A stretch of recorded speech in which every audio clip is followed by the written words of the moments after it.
What is going on, everybody? Happy Monday and welcome back to Money Mondays. We're trying to make your Monday just a little bit better. And today we have such a special treat. We have Sarah Adam from Wix, the head of partnerships and influencer marketing, to give you such a deep dive into LinkedIn creator marketing, whether you're a creator, a brand, or an agency. And of course, with Money Mondays, hosted by Creator Match, we interview creators asking how they're making money on LinkedIn, as well as brands, how they're spending money. So without further ado, let's welcome Sarah to the stage. Sarah, how's it going? Hi, great. I'm doing good. Happy to be here. It's so happy to have you on. I know it's late. What time is it by you right now? It's 9 p.m. 9 p.m. I thought I was getting tired and it's only 1 p.m. here in Austin, Texas. So thank you so much for being here. I know you work. I thought I worked crazy hours. I feel like you work every single time zone. It's seriously such a pleasure to have you on. I feel like there's so much to talk about today. And I really am excited to dive in. So the first thing, Sarah, you have to be drinking something to stay up this late. I am drinking some black coffee. I have a little LinkedIn mug that I got from my LinkedIn learning course. What are you drinking right now? And I'd love for the audience members to throw in the comments whether you're drinking a Red Bull, a coffee, a water. Let us know how you're caffeinated for the session. Yeah, I've got my tea, black tea. Amazing, amazing. Are you someone who is caffeine or decaffeinated? No, I don't actually enjoy coffee unless it's cold, which is a bit odd. Or if it's ice cream, I love coffee ice cream. Amazing. Or coffee, chocolate flavored coffee flavored chocolate. But I don't actually drink hot coffee. I drink tea. So that's where I get my caffeine from, tea and chocolate. I love it. It's such a great combo. And Sarah, so for people who don't know you, and I'm surprised if they don't know you, because if you're on LinkedIn, you've probably seen Sarah's content. And I think one of the coolest things about you, Sarah, is that you are someone who builds in public, but not necessarily from a founder. Like I consider myself someone who builds Creator Match in public. We talk about the wins, the losses, the learnings, the trends, everything. But for you, you work obviously at an extremely large company, Wix, but you talk about your job, your role. So what is that role? And tell me more about what you do. Yeah, so I've been at Wix for quite some time now, actually. In February, it will be 5 years. And I've always, when I started off 5 years ago, I've always had different partnership positions within marketing, each time focusing on a different niche, different target audience. And for the past 3 years, focusing on influencer marketing, also doing other types of partnerships like podcast partnerships, events, other co-marketing partnerships with different third parties.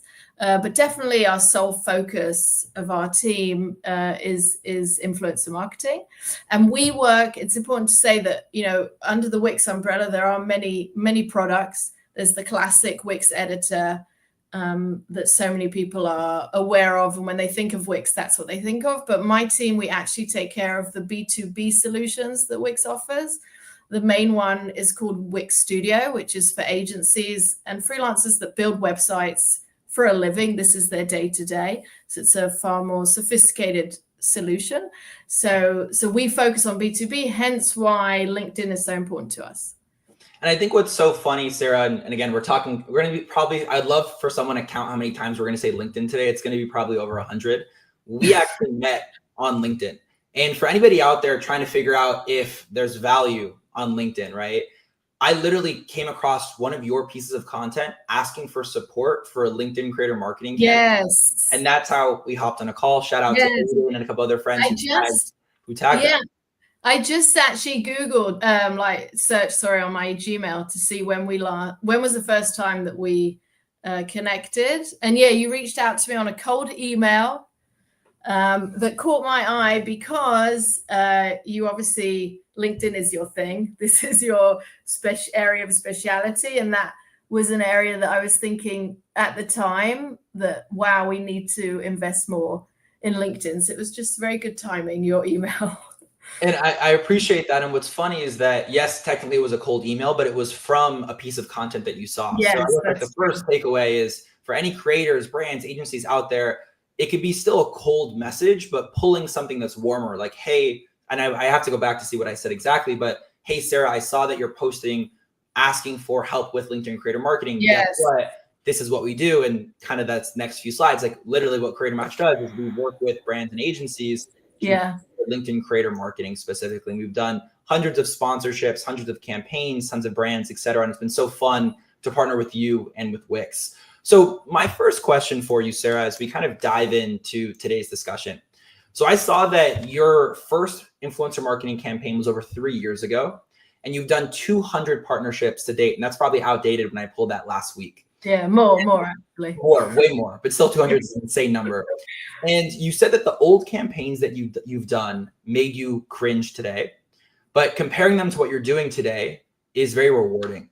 So what was it about those old campaigns that made it cringe? Yeah, so I think a few things. First of all, the when I think of pricing, like how much, when we just started off, we didn't even know, I didn't know how much to budget, like how much should the campaign be, how much should each influencer deal cost.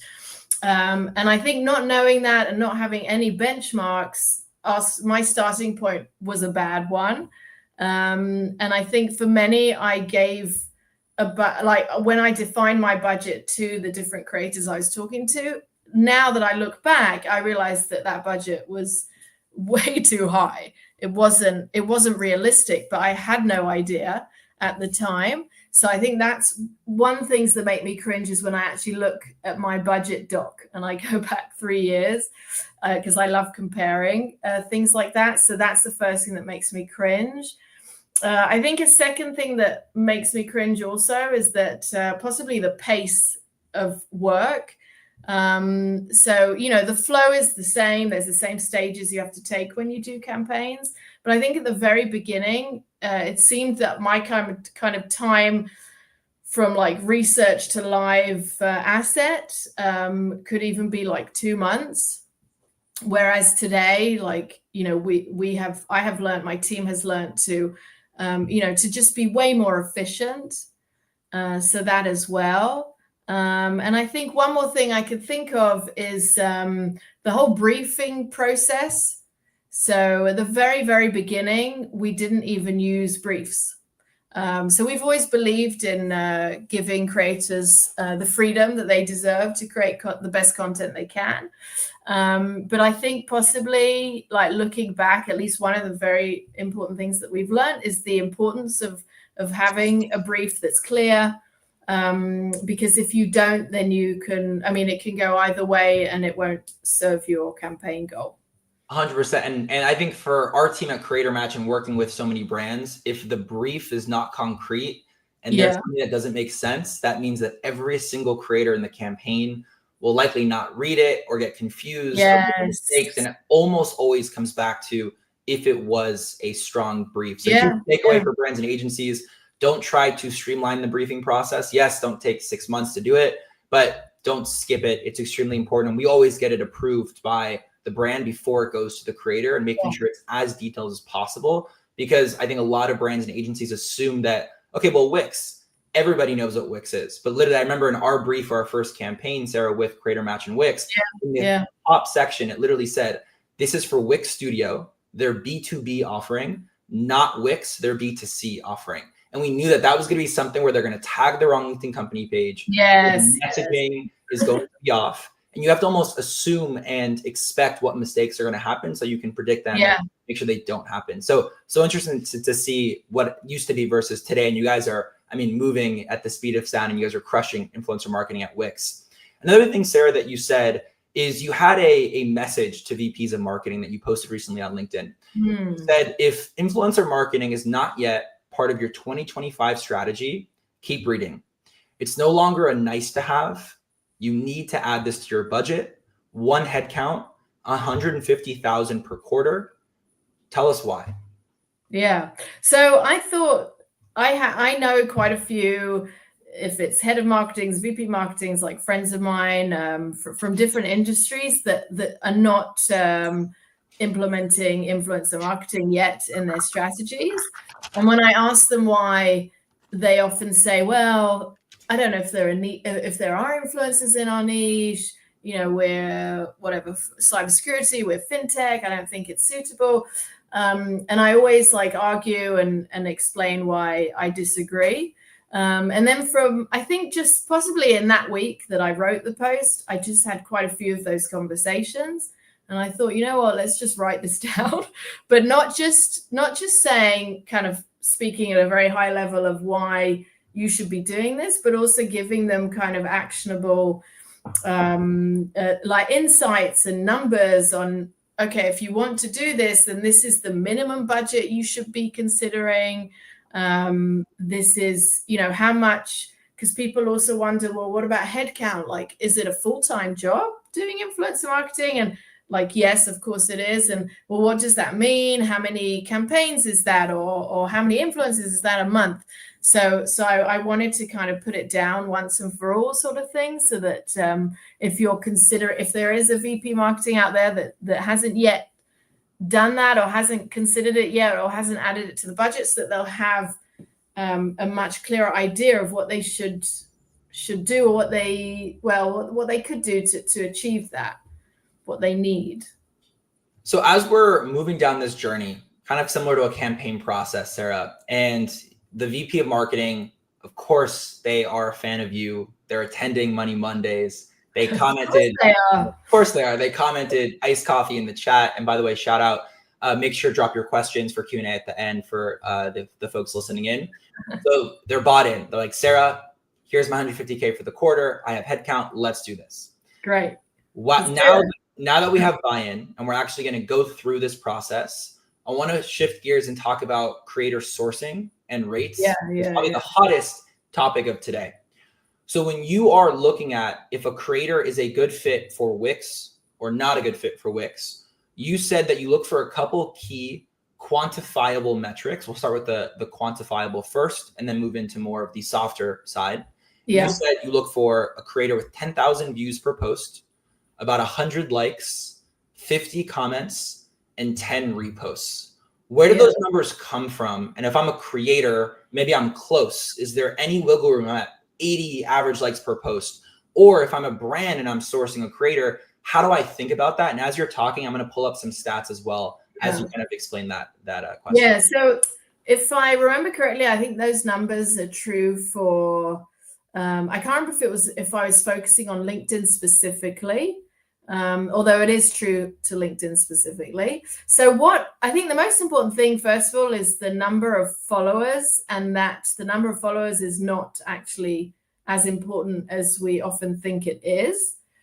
I usually, when I go into different, creator profiles, I mean, yes, of course, I'll notice the number of followers, because it's important, but it's not the most important thing at all. But when I scroll down, when I'm looking at someone's profile, I'm scrolling down here like you're doing. so I look to see a few things. So first of all, it's the engagement that they're getting. Unfortunately, LinkedIn doesn't expose impressions. Otherwise, I'd be looking at impressions. But on other platforms, like on Instagram, on TikTok, on YouTube, on what have I left out? On Twitter, I look to see in terms of impressions that they are at least in the 5 figures. So 10K above and above. And I want to see that those numbers are consistent. So it's not that they went viral once 6 months ago, but that their content is consistent. So if it's LinkedIn, let's say at least once a week, a post once a week, and that they do have, high engagement. So what's high engagement? So for me, when I look through, so again, because LinkedIn doesn't expose impressions, so we don't know what the impressions are per post. For that, we need to ask the creator. But those are kind of benchmarks that I've created for myself when I look. So I look to see, I don't want someone who has, say, 40,000 followers, which is lovely, but what if they are getting 1 like, 4 likes, 10 likes on their posts? That's not good, obviously. So I want to see that they are able to get engagements, meaning likes, meaning comments, that they're responding to comments, right? So they're not just posting and disappearing. Repost is nice. It's not a must, but it's nice, obviously. But like you asked before, if I see someone who fits the bill, like their title is what we're looking for, the type of content they're doing, they're very niche, and they have less than 100 likes a post, then it's just a question of like pros and cons and kind of balancing things out. It's very difficult to say, I don't have a clear red line that, below that I won't agree to work with someone. It's very flexible, and you need to make a decision, really, each creator on its own, if that makes sense. And I'm scared to even ask, how messy is your inbox? Are you getting pitched every day by creators for every channel, or is it more so you doing outbound, you doing your own sourcing? Yeah, so to be honest, like most of the partnerships that we've signed, the deals we've signed until today, I'd say a huge number, 90%, is from our outreach.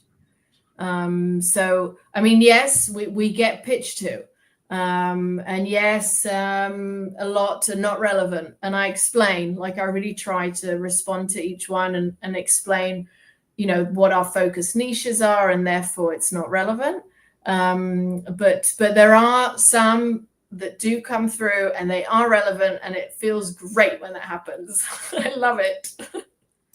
And that's so, it shows you the type of person, especially in the influencer marketing world. You don't have to respond to everybody, but not only do you respond to, I'm not going to say everybody, but as many people as you can. I try, yeah. It's 9 p.m. by you, so you work so many hours a day, but you also share what they can improve on. And I think that's someone who's a creator as well. It's so helpful, and it shows you the type of brand that Wix is and truly cares. Similar to how a company, you get to the final round interview and you get rejected, it's super nice to at least hear from the recruiter you didn't get accepted, and maybe some feedback and advice. So I think that is amazing. And we can see here, Brianne, the flexibility is a relief, because I found that not every post is a hit. We'll have flops, and I think sharing those stats is everything. So now that we spoke about how to qualify creators, and you say, okay, great, AJ is a perfect creator for this campaign with Wix Studio. How do you price me? Or if I'm a creator, how do I price myself? And I'm going to preface by saying LinkedIn is the wild, wild west. I have seen creators that have 100,000 followers charging $100 a post. And I've seen a creator that charges $25,000 for one LinkedIn post with 500,000 followers.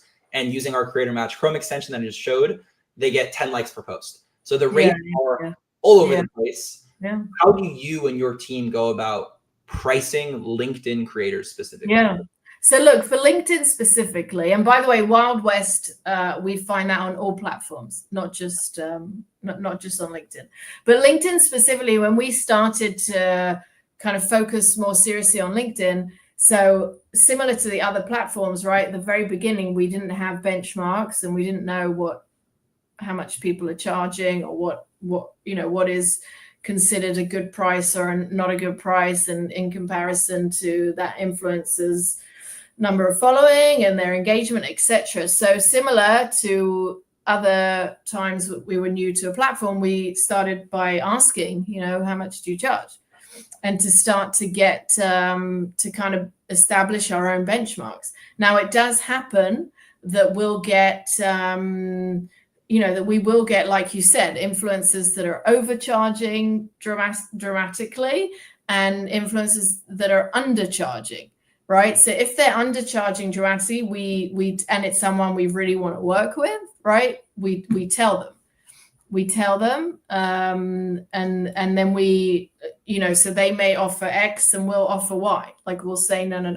We believe that you deserve more, and we'll pay more. And then the other way around, like we'll have some that, their pricing is just crazy.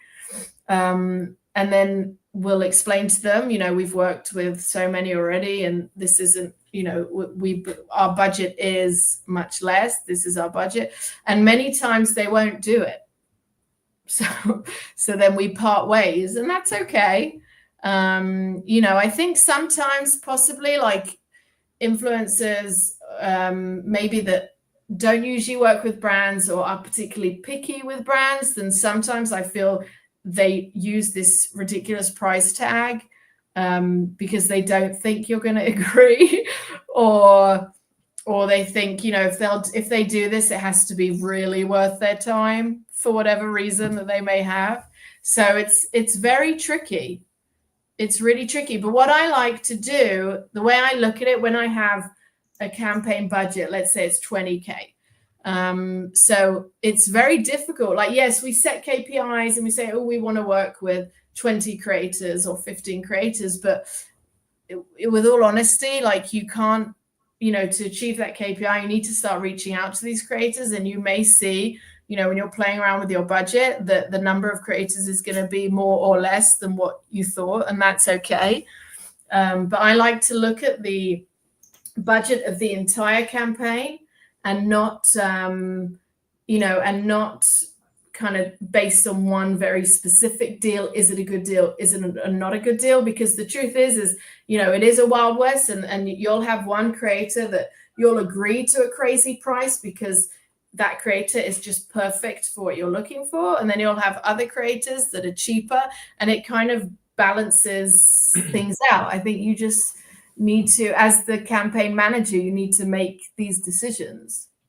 And when you're looking at rates, right? So aside from the absolute number, as in 5K, 50K, whatever it is, I mean, obviously, like, Mr. Beast charges in the millions, and it's obviously extremely high, but it's because he's a massive creator.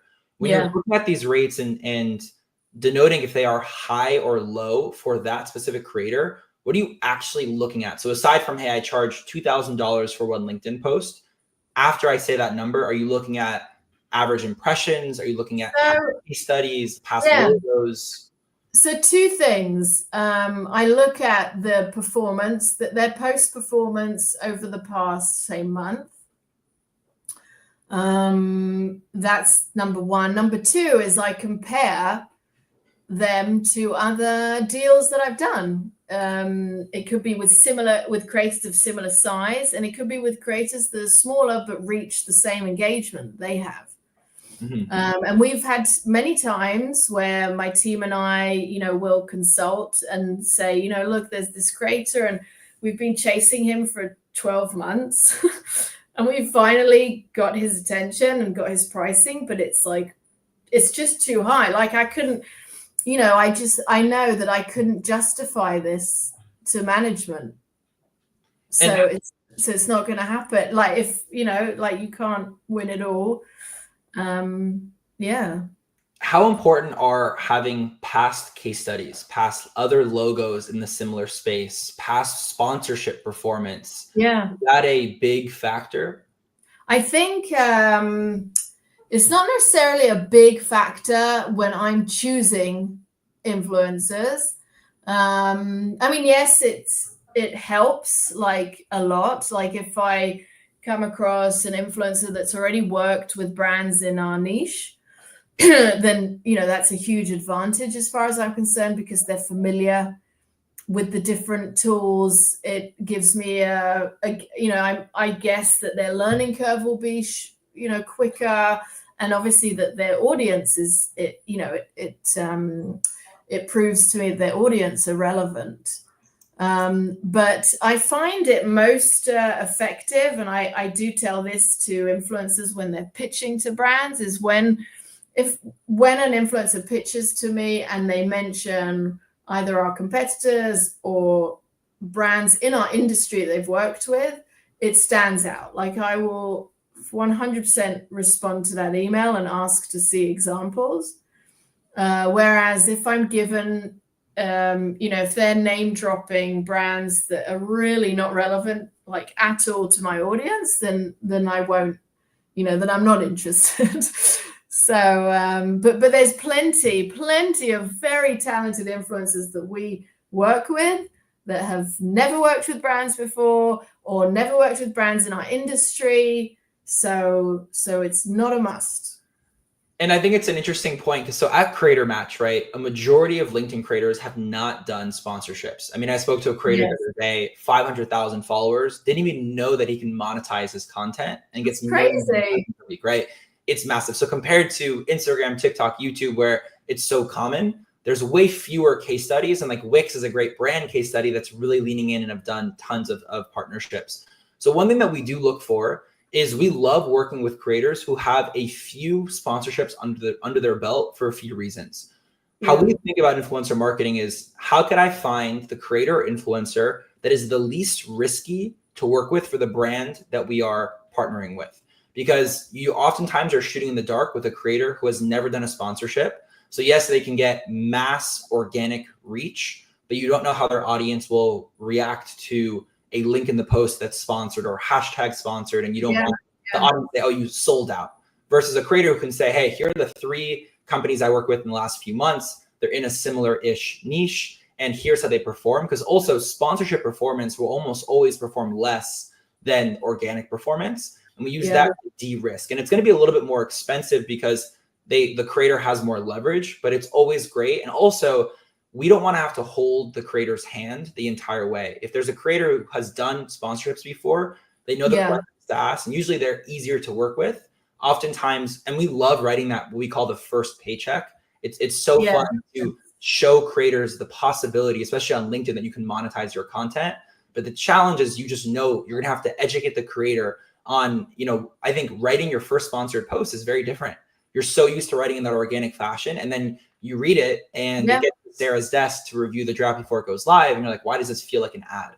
This doesn't feel organic. So things like that. And I think for the creators in the audience, if you've never done one before and the first sponsored opportunity comes in and it's way lower than what you think you should charge, I'm a big fan of just saying, get a couple under your belt, build that case study, build that portfolio so you can actually start pitching brands and de-risking yourself as a creator. I agree with that very much. Having said that, I feel that every time we approve content, it's a risk. Even if you've done your due diligence and you've checked and you've looked at it, and then it can still flop. And the other way around. Now, what I think is, when you look at it, like, if you're considering a particular influencer that, let's say, has never worked with brands before, and you love their style and they're very, they're just spot on for your target audience and your niche and your message, then first of all, how much are we talking about? It's like a few $100s. I definitely think it's worth the risk. It's worth trying, because you have to keep thinking of the long term. If that goes well, then it could be a creator that you're going to be working with for months. So I say that as long as your budget allows, take as many risks as you can, to try and to test out. You got to keep testing. And I think it's very similar to how a VC or accelerator work, in that you're going to have and invest in 100 companies in a portfolio, and maybe 1 or 2 will be those unicorns that uplift all the other ones. Some will flop, but some will go so massive that you could never get that without having to really pay a ton of money for paid. And I think that's the approach, like you said, is you want a very wide net, not just go all in on one massive influencer, but have a lot of different things. And also, aside from just sheer performance, we've seen creators and influencers, you think about the product or service in a different way, right? Like, you are so in the weeds of Wix and Wix Studio that you hear the same things, you think the same things, and you're an employee at Wix. But when you bring somebody who also is the ICP, or ideal customer profile, for who you're targeting on the customer side, they can think of things in a different way. Or even the campaign that we did for the kind of Figma to the Figma plugin, we saw that there were some bugs that we fixed as well. And it's like having influencers be your beta testers. So there's a lot of different benefits outside of just the sheer performance. Yeah. So, okay, we just did a pilot campaign, let's say, going back to that VP of marketing, and it was a success. And now we're thinking long-term. We saw Money Mondays. Sarah's like, think long-term. And they read a post that you made saying, I get butterflies when we sign a long-term deal with an influencer after completing a good first-time deal. It's a magic moment, like going steady with someone. So if I'm either a creator who just did a great pilot campaign and wants to think long-term, or I'm a brand seeing that creator and saying, how do we negotiate that long-term? What are some just thoughts around moving from those initial test or pilot campaigns to more long-term influencer marketing on LinkedIn? Yeah, so when we finish a first time, it's not even a campaign, it's a first time deal with a specific influencer. So we always ask ourselves two things, how did the content perform? And just as important, how were they to work with? Were they professional? Were they responsive? Were they fun? Did they bring their own creative ideas to the table? And if, the answer to both is yes, or even just one of them, but then it depends which one, because, if someone's not professional and not responsive and not, if there wasn't that kind of click in the relationship, then chances are we won't sign a long-term deal. But if there is, then we are, in most cases, we are the one to go back to that influencer and say, hey, look, we'd like to discuss a long-term deal. How many pieces of content can you do a month? How many do you suggest to do? Because it doesn't make sense. It needs to make sense to the audience. Not push things too hard, which is easier on other platforms like on Instagram or TikTok, for example, where in any case, majority of views don't come from following. But in LinkedIn, I feel it's way more, you need to be more careful. What I'm trying to say is most cases, we are the one initiating this discussion. However, there are cases, and I really think all influencers should be doing this, because sometimes the brand is so caught up in the next campaign that they haven't yet come to the situation where they've asked this question, should we sign this influencer on for a longer term? So what I suggest is that the influencer at the end of each campaign does reach out, initiate that conversation, say, hey, this was a great campaign. By the way, I got these inquiries through DMs, or I responded to X number of comments. I'd love to work with you again. And here are some ideas, like give them ideas. Like today, an influencer sent me an idea for an entire series of videos, which is smart, because if I like it, what he's talking about, that we're not talking about one, we're talking about a series of videos. So I think that's kind of my tip to influencers, to not assume that because you haven't heard back from the brand that they're not interested. They could just be too busy and they just haven't got to it yet. And it could be 9 p.m. and Sarah's on Money Mondays. She's busy. So one big takeaway that I totally see as well, Creator Matches, we work with so many LinkedIn creators and brands, is I think so many creators think that it's just about performance. I've worked with some creators who didn't even perform well, but I'm going to stick my neck out because they inspired the brand. They thought of unique ideas. The creative was beautiful. They responded quickly. They hopped on a call. They outlined, hey, this didn't perform as well. Let me throw in an extra post just because I want to really make the brand happy. And both the brand and us as the agency feel that we want to go the extra mile to work with them again, versus the creators who still perform well, lots of impressions, clicks, whatever. But it was such an uphill battle getting them to respond. The creative, everything was just not great. And they just, like you said, weren't fun and excited about the partnership. There are a lot of creators and influencers out there. So there's not necessarily a shortage, and you want to double down on those. And like you said, build long-term relationships with the ones that are worth it outside of just performance. Do you agree that it's not just performance that you look at for long-term partnerships? Yeah. No, for sure. And I think when influencers kind of go that extra mile, and that extra mile doesn't need to be, to take so much effort and time. Like it could be something easy, like just, I'll tell you something really small that stands out is that, many times there's the back and forth on getting the content approved. And then once we say, hey, it's approved, then they'll be like, great, I'm going to go live on Tuesday or something. And then if that influencer were to just send us on Tuesday, hey, it's live, here's the link, which is like something that's so quick and easy to do. But it's shocking that most influencers, at least that we work with, don't do that. And then we need to send an email, hey, did it go live? Can you send me the link? Or we need to go on their profile and search for the post, did it go live? Did it not go live? So I think there are lots of little things that the influencer can do in the relationship to leave a much, much, much better impression. And it's things that I think brands just really appreciate, because they know that next time they'll work with you, these things will happen again, and it will make things much easier. So definitely, and I've had cases where we've had influencers that their content didn't perform well, and they wrote to me saying, that they're so sorry, and I mean it's really sweet. I don't expect that, and saying, why, kind of analyzing why they think it didn't go well and what they think could go well, could work better next time. I've had influencers where they went live with the post, it didn't perform well, they took it down, they tried again after a few days, then it did like explode, which is crazy. So it's just very interesting to see how different influencers behave differently, and in their relationship with the brand.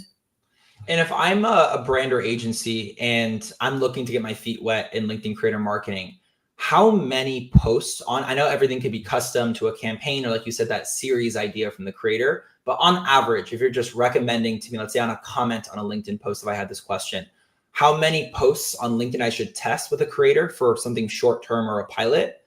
And then how many posts, once we say, okay, they're a good fit for long-term, what do you recommend on average? Is that X amount of posts per month, per year? What does that look like on short-term and quantified partnerships? So I think if it's the very first agreement, the very first partnership, I'd say something like three posts is probably enough to understand like who you're working with and if there is long-term potential.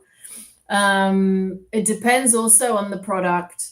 Is this a product that you need to, is there a steep learning curve? How have they used the product before? Like, because to just do one post is just, the question is that really worth it for them? I mean, for you, the brand, it's like a few $100s, but how much do they need to invest to learn the product to be able to post about it in like an authentic way? So I think 3 posts is enough for the first deal. The second deal, I would say something like 3 to 6 months. I wouldn't jump into an annual agreement.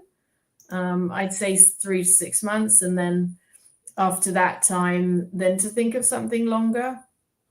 And how many? You said 3 to 6 months. Is that 2 posts per month? 1 post per month? Yeah. So I think it depends on the influencer, both on their capacity and what they think would make sense to their audience, but maybe something like 4 posts a month, I think. Over 3 to 6 months. Yeah.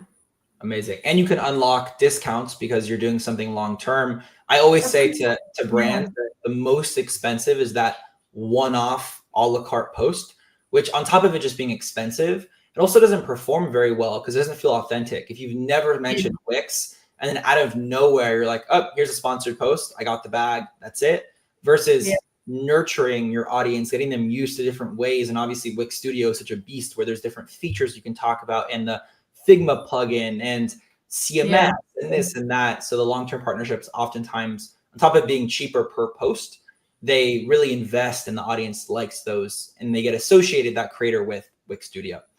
So one big trend that we're seeing, Sarah, and I'm curious if you're seeing it as well, is we're reaching out to creators, and instead of them coming back and saying, let's talk rates, or let's talk, I'm either interested or not, they're saying, this sounds great, but I'm actually locked in a exclusive contract, category exclusivity with the brand that you're mentioning, their competitor.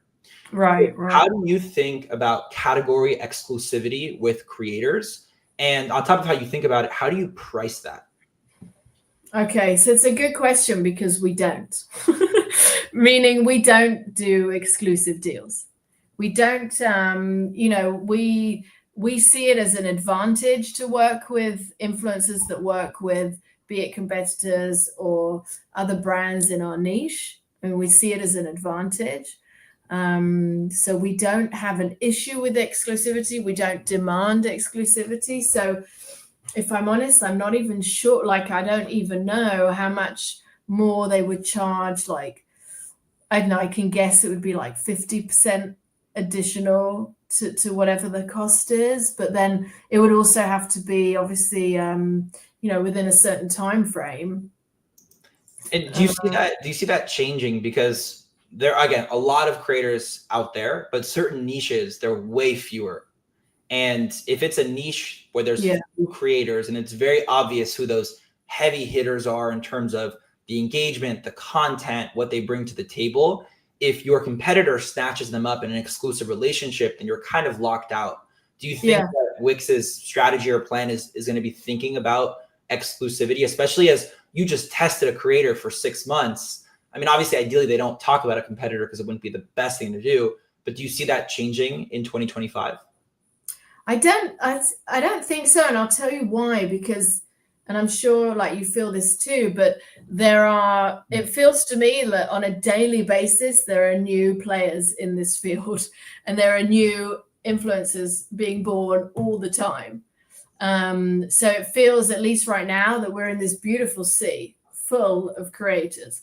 So if we come across a creator that's in an exclusive agreement with our competitor, we say, okay, well, like, when that agreement's done, if you feel like working with us, let me know. And FYI, we don't pay extra for exclusivity, so you can keep working with the other brands. That's cool. So yeah, I'm not concerned about it, because we are like really on a definitely weekly basis, sometimes on a daily basis, we come across creators that we're like, wow, this is a beautiful surprise. We must work with this person. So it just feels, I mean, this may be true to our niche, maybe in other niches, there are. But then I think if I was in that situation that you defined, where the top creators in my niche are all taken, what would I do? Well, I think I'd look at it as I'd look at an alternative strategy where it's a long tail, and I'd work with a ton of nano influencers, and I'd bet I'd get very good results, similar to working with, say, 3 or 4 huge ones. I love that. And that's such good insight and inspiration for, I mean, again, a majority of the creators are going to be smaller. So it's helpful to know that Sarah doesn't want to just bet on those whales of the sea, is the analogy that you said, the sea, but those smaller fish that are swimming and gaining traction and getting, I mean, speed. Especially LinkedIn video it's so weird right now. I mean, you can have a creator, we're seeing creators with under 5,000 followers and random videos getting 1 million views, which is unheard of for, I mean, metrics like under 100 likes for that video. So LinkedIn's pushing video like crazy, and it gives a lot of hope for those smaller creators who can't really get attention on other platforms because they're not big enough, don't have 100,000 followers, etc. So Sarah, we spoke a lot, I mean, a lot about a lot in this conversation. And for the audience, definitely drop your questions. We'll save 1 or 2 questions at the end for Q&A. Sarah, we spoke a lot about what to do and the best practices. I want to talk about some common mistakes or pitfalls, starting with creators, and what you think are the most common mistakes creators make on LinkedIn. On LinkedIn specifically. So I think one of the, I'd say something that, and I think we both experienced in the briefs that we've been working on, is that, and I think it's possibly because of the kind of the way the platform, the kind of nature of the platform. I think that when influencers go live with a post that just is too salesy, it feels like, my impression is that it's just even more kind of painful to see on LinkedIn in comparison to other platforms. And possibly because it's like text first in many cases. Even if there is an image, there'll always be a heavy caption to like talk about it, or if it's a carousel or a video, whatever. But I just feel that the maybe because influencer posts, sponsored posts by influencers, is still relatively new grounds on LinkedIn. I feel that the people reading it, the people following those influencers, I feel that to them it's like, it just stands out in their feed, and it's so obviously sponsored. So what I've found, and it happens in the campaigns also that we've worked on, is that you found like a really good influencer, and their content is just spot on. And then, like you said before, maybe it's their first brand deal, maybe they haven't done many, and they write the post, and it's just like, oh my God, like, where do I start to give feedback? Because it's just like, we don't want an ad. Like, if we want an ad, we'll do that in the traditional ways of advertising. But when we work with creators, we want their authenticity, we want their unique point of view, we want their language, their talk. We want it to be as real as possible. So I think that's like a common mistake. I think possibly like maybe influencers assume that you want an ad. But again, it goes back to that point I made earlier, where when you work with creators who have done sponsorships before, you also have some insight you can read through the sponsorships they've done. And I think that is something that is extremely helpful. So if I pull up as an example here, if we pull up, let's just say Shy, a creator that we've worked with, right? And I go to our extension and the green is sponsored, I can go through here and see what his language is around a sponsored post. Obviously, that's the one that we did for the video. But that is something where, as much as I love working with small creators who haven't done a sponsorship before, it's helpful to at least have a few under your belt to see if you are able to write that sponsored post in an organic way. Yeah. And I think what works well on LinkedIn, at least from like also my own profile, what I see on my feed, is when people really, when people post about something that's just real, something that they've experienced, something that they failed at, something that they've learned, based on an experience that they've done. And I think even with a sponsored post, the creator can still start with some sort of unique point of view, some sort of problem that they have, a challenge or something that they've been through recently. And then later on in the post, talk about whatever it is that they're promoting. So, meaning it is possible. It's possible to have, to go live with a post that's sponsored and brings a ton of value to your followers. I always say the best way to test that post is you want someone who's reading it to make it feel like it's organic, but don't lie and don't hide the disclosure that it's sponsored. And those are the best ads as well. It's like, wow, I listened to the entire ad. Right? Or this feels so on brand for that creator. And almost where it's like it's so natural that it's just a part of the conversation rather than something where it feels like an ad. So that's the common mistakes on the creator side on LinkedIn. How about a quick mistake that you see from other brands doing this on LinkedIn?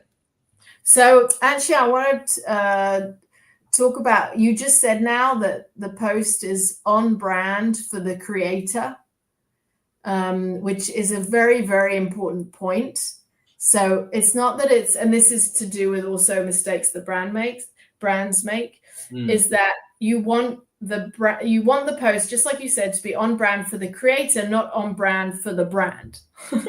So, and I think that's something that brands do, where they possibly make mistakes, is where they want the post, be it like the actual script, like the text or the script of the video, they want it to look and feel like them.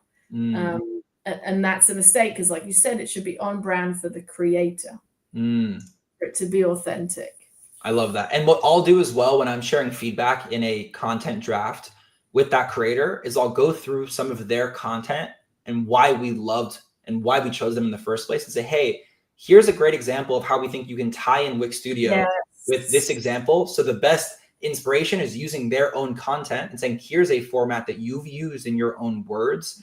Try it like that. And that's where doing that research is super helpful.